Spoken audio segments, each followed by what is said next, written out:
MSP है, MSP था, MSP रहेगा। फुटपाथ पर एक छोटी झोपड़ी लगा करके बैठी हुई एक बूढ़ी मां, वो भी घर के बाप की झोपड़ी के बाहर दिया जला करके भारत के शुभ के लिए कामना करते हैं। हम उसकी मजाक उड़ा रहे हैं, उस भावनाओं का मखौल उड़ा रहे हैं।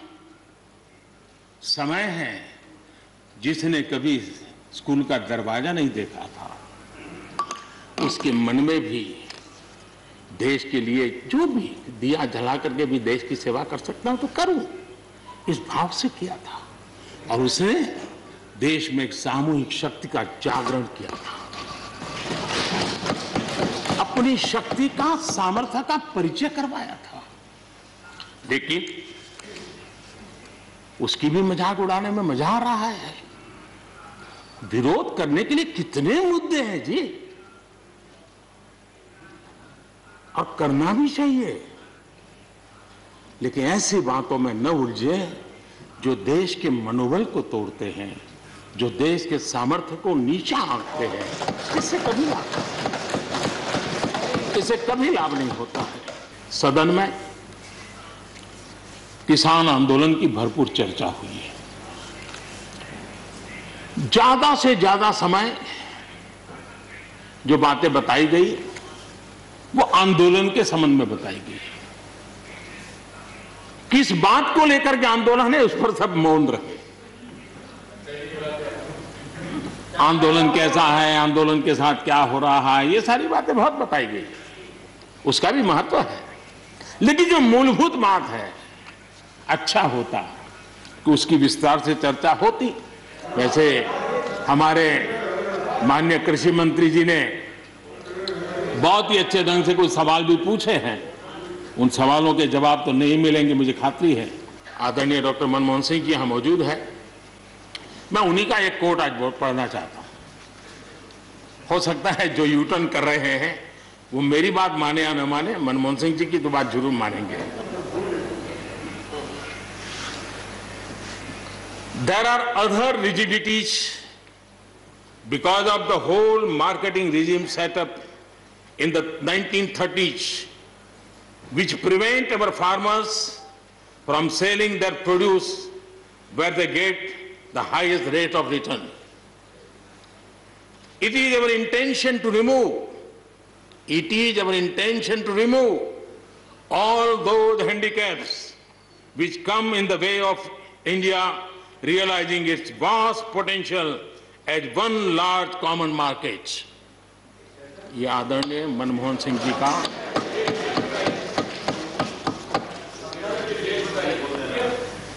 आदरणीय मनमोहन सिंह जी ने किसान को उपज बेचने की आजादी दिलाने, भारत को एक कृषि बाजार दिलाने के संबंध में अपना इरादा व्यक्त किया था, और वो काम हम कर रहे हैं। और मुझे आप लोगों को गर्व होना चाहिए कि देखिए मनमोहन सिंह जी ने कहा था वो मोदी को करना पड़ रहा है, गर्व कीजिए।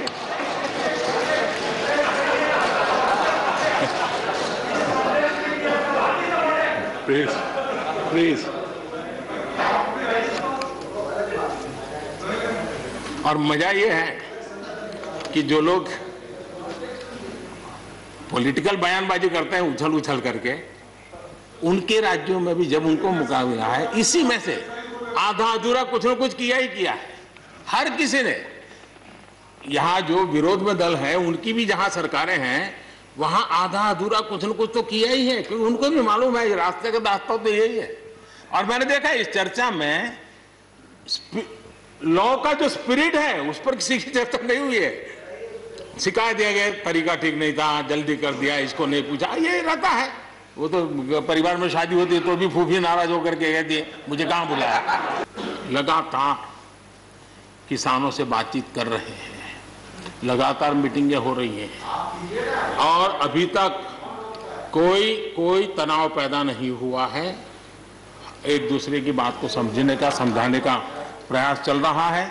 और हम लगातार आंदोलन से जुड़े लोगों से प्रार्थना करते हैं कि आप आंदोलन करना आपका हक है, लेकिन इस प्रकार से बुजुर्ग लोग वहां बैठे, ये ठीक नहीं है, आप उनको सबको ले जाइए, आप आंदोलन को खत्म कीजिए, आगे बढ़ने के लिए मिल बैठ करके चर्चा करेंगे, रास्ता खुले है। ये सब हमने कहा है, मैं आज भी इस सदन से माध्यम से भी निमंत्रण देता हूं। मैं श्रीमान डेरेक जी की बात सुन रहा था, बढ़िया बढ़िया शब्दों का प्रयोग हो रहा था, फ्रीडम ऑफ स्पीच,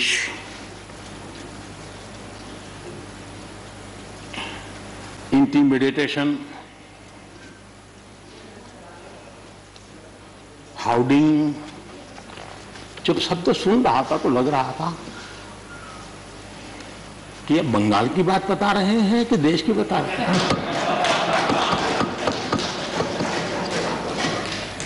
स्वाभाविक है, 24 घंटे वही देखते हैं, वही सुनते हैं, तो वही बात शायद गलती से यहां बता दी होगी।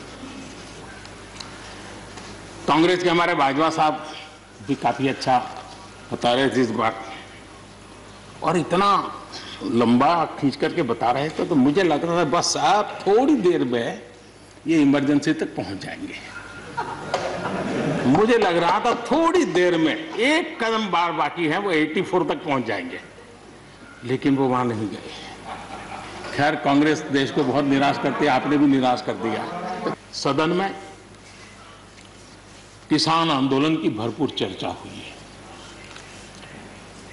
ज्यादा से ज्यादा समय जो बातें बताई गई वो आंदोलन के संबंध में बताई गई।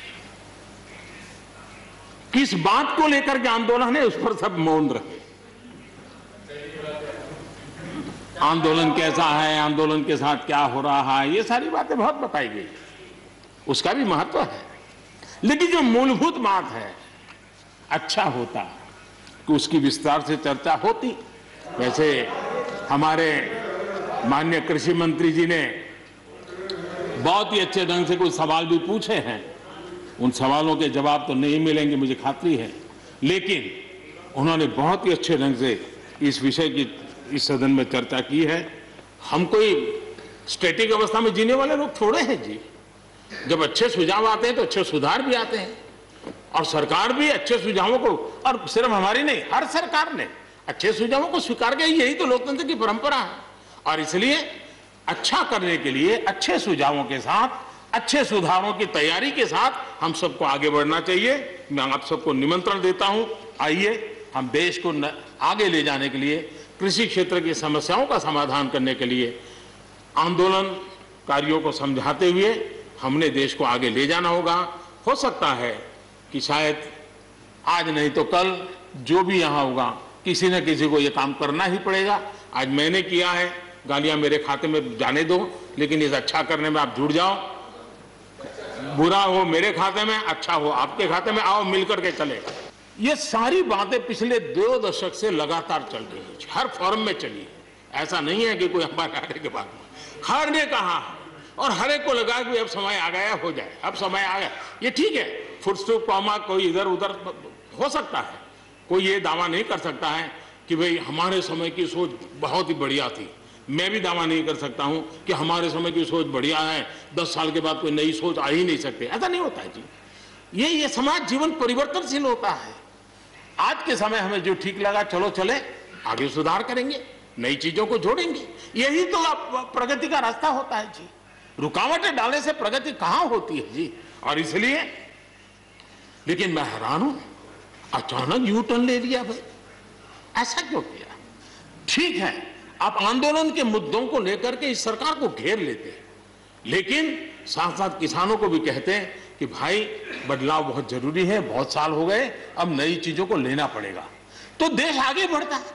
लेकिन अब मुझे लगता है कि राजनीति इतनी हावी हो जाती है कि अपने ही विचार छूट जाते हैं। लेकिन भारत ने अपने देश के नागरिकों की रक्षा करने के लिए एक अननोन एनिमी से, और जिसकी कोई पूर्व परंपरा नहीं थी कि ऐसी चीज को ऐसे डील किया जा सकता है, इसके लिए ये प्रोटोकॉल हो सकता, कुछ पता नहीं था। एक नए तरीके से, नए सोच के साथ हर किसी को चलना था। हो सकता है कुछ विद्वान सामर्थ्यवान लोग, उनको कुछ और विचार हो सकता है, लेकिन था ये कि एक अननोन एनिमी था, और हमें रास्ते भी खोजने थे, रास्ते बनाने भी थे और लोगों को बचाना भी था। उस समय जो भी ईश्वर ने बुद्धि, शक्ति, सामर्थ्य दिया, इस देश ने उसको करते हुए देश को बचाने में भरसक काम किया है। और आज दुनिया इस बात का गर्व कर रही है कि इस वाकई भारत ने दुनिया की मानव जात की रक्षा करने में बहुत बड़ी अहम भूमिका निभाई। ये लड़ाई जीतने का यश किसी सरकार को नहीं जाता है, न किसी व्यक्ति को जाता है, लेकिन हिंदुस्तान को तो जाता है। ये भी एक अवसर है कि हम आजादी के 75 वर्ष में प्रवेश कर रहे हैं। ये अपने आप में एक प्रेरक अवसर है। हम जहां भी हो, जिस रूप में हो, मां भारती के संतान के रूप में इस आजादी के 75वें पर्व को हमने प्रेरणा का पर्व बनाना चाहिए। देश को आने वाले वर्षों के लिए तैयार करने के लिए कुछ न कुछ कर गुजरने का होना चाहिए। और 2047 में देश जब आजादी की शताब्दी मनाए, तब हम देश को कहां तक ले जाएंगे, इन सपनों को बार बार हमने लेते रहना चाहिए।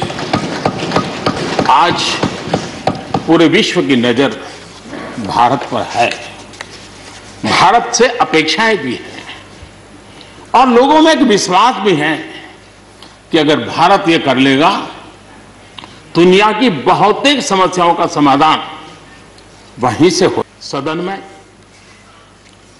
किसान आंदोलन की भरपूर चर्चा हुई है। ज्यादा से ज्यादा समय जो बातें बताई गई वो आंदोलन के संबंध में बताई गई। किस बात को लेकर के आंदोलन है, उस पर सब मौन रहे। आंदोलन कैसा है, आंदोलन के साथ क्या हो रहा है, ये सारी बातें बहुत बताई गई, उसका भी महत्व है। लेकिन जो मूलभूत बात है, अच्छा होता कि उसकी विस्तार से चर्चा होती। वैसे हमारे माननीय कृषि मंत्री जी ने बहुत ही अच्छे ढंग से कुछ सवाल भी पूछे हैं। उन सवालों के जवाब तो नहीं मिलेंगे, मुझे खातरी है, लेकिन उन्होंने बहुत ही अच्छे ढंग से इस विषय की इस सदन में चर्चा की है। फुटपाथ पर एक छोटी झोपड़ी लगा करके बैठी हुई एक बूढ़ी मां, वो भी घर के बाप की झोपड़ी के बाहर दिया जला करके भारत के शुभ के लिए कामना करते हैं। हम उसकी मजाक उड़ा रहे हैं, उस भावनाओं का मखौल उड़ा रहे हैं। समय है, जिसने कभी स्कूल का दरवाजा नहीं देखा था, उसके मन में भी देश के लिए जो भी दिया जला करके भी देश की सेवा कर सकता हूं तो करूं, इस भाव से किया था। और उसने देश में एक सामूहिक शक्ति का जागरण किया था,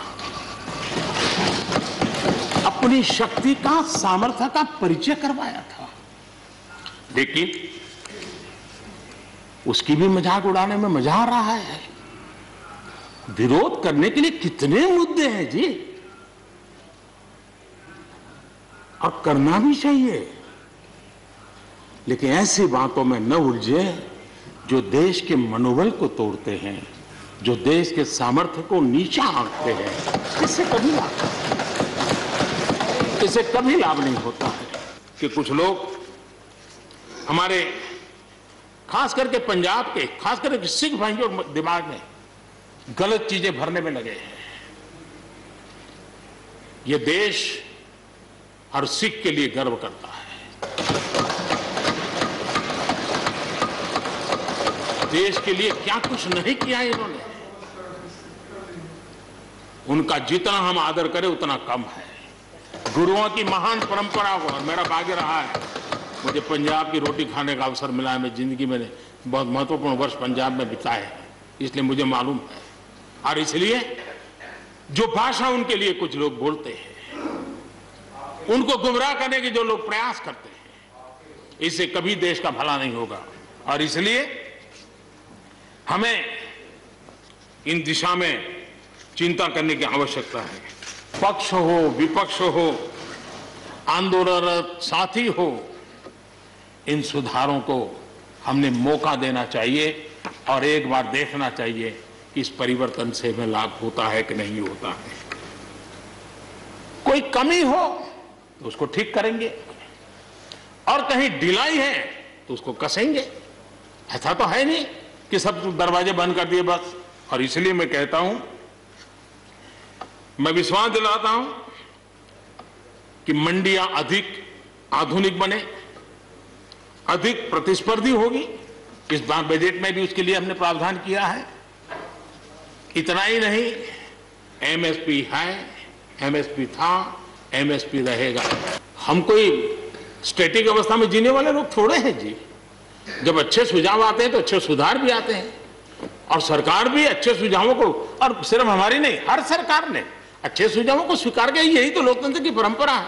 और इसलिए अच्छा करने के लिए अच्छे सुझावों के साथ, अच्छे सुधारों की तैयारी के साथ हम सबको आगे बढ़ना चाहिए। मैं आप सबको निमंत्रण देता हूं, आइए हम देश को आगे ले जाने के लिए, कृषि क्षेत्र की समस्याओं का समाधान करने के लिए आंदोलनकारियों को समझाते हुए हमने देश को आगे ले जाना होगा।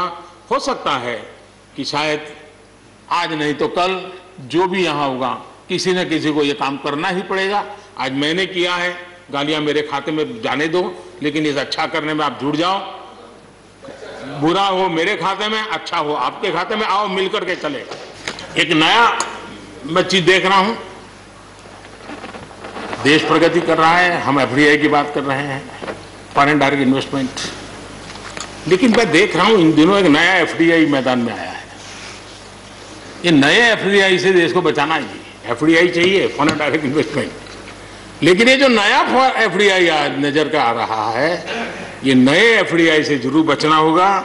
और ये नया एफडीआई है फॉरेन डायरेक्ट डिस्ट्रक्टिव आइडियोलॉजी,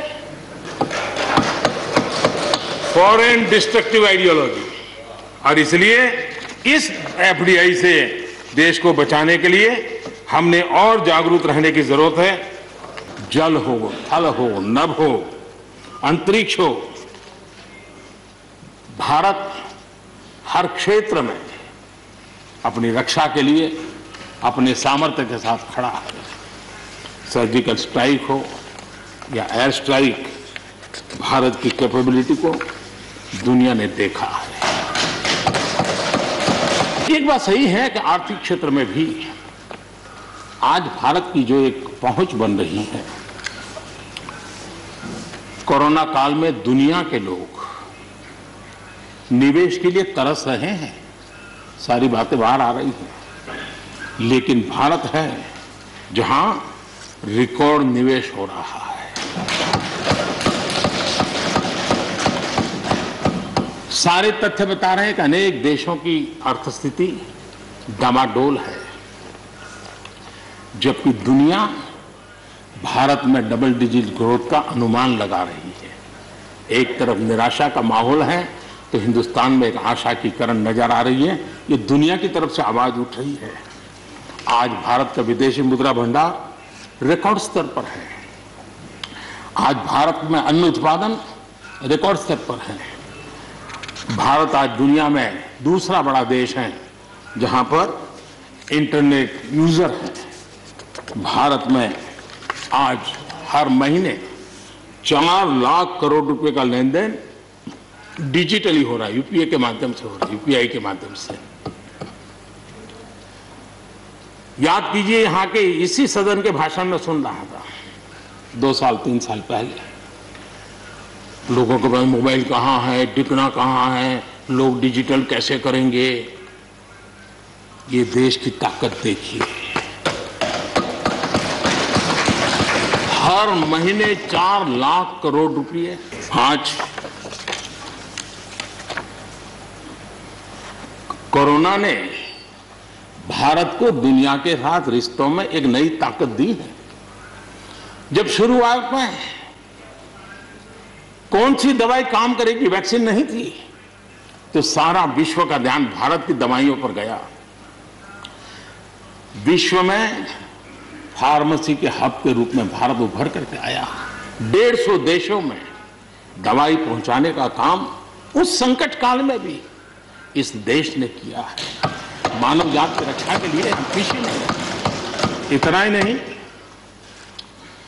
इन समय वैक्सीन के संबंध में भी विश्व बड़े गर्व के साथ कहता है कि हमारे पास भारत की वैक्सीन आ गई है, हमारे पास भारत की वैक्सीन आ गई है।